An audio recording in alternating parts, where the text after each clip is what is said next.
आपने कभी सुना है 14 लोक? ये कोई कहानी नहीं बल्कि एक गहरा आध्यात्मिक रहस्य है। हमारे ब्रह्मांड में कुल 14 लोक माने गए हैं, 7 ऊपर और 7 नीचे। ऊपर के 7 लोक, इन लोकों में आत्मा ऊंचाई की ओर बढ़ती है, ज्ञान, शांति और मोक्ष की दिशा में। भूलोक, ये वो लोक है जहां हम सभी मनुष्य रहते हैं। इसे मृत्यु लोक भी कहा जाता है क्योंकि यहाँ जन्म और मृत्यु का चक्र चलता रहता है।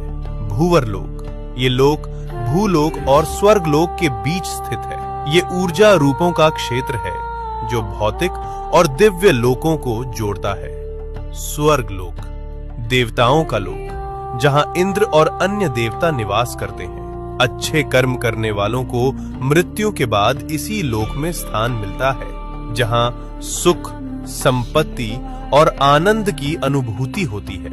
महरलोक, ये दिव्य ऋषियों, तपस्वियों और महान आत्माओं का निवास स्थान है, जहां वशिष्ठ और विश्वामित्र जैसे महान ऋषि तपस्या करते हैं। जनलोक, इस लोक में वे आत्माएं निवास करती हैं जिन्होंने ज्ञान और ध्यान में परम सिद्धि प्राप्त की होती है।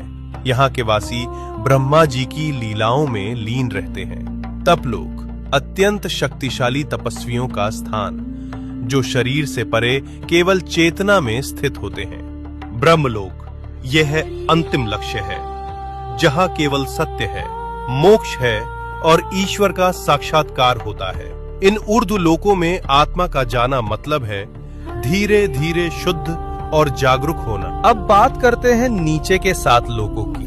यहाँ भोग, मोह और भ्रम ज्यादा होता है। अतल लोक, राक्षसों और मायावी शक्तियों का घर। वितल लोक, जहाँ कामनाएं और भोग हावी रहते हैं। सुतल लोक, राजा बलि का लोक। वे दानवीर थे, लेकिन उनमें अहंकार भी था।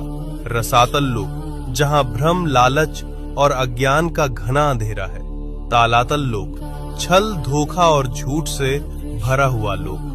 महातल लोक, जहां अंधकार और अहंकार का बोलबाला है। पाताल लोक, सबसे नीचे का लोक, तामसिक ऊर्जा और इच्छाओं का केंद्र। लेकिन इन सब का मतलब सिर्फ बाहरी दुनिया नहीं है। ये 7 लोक हमारे भीतर की नकारात्मक सोच और कमजोरियों का प्रतीक हैं।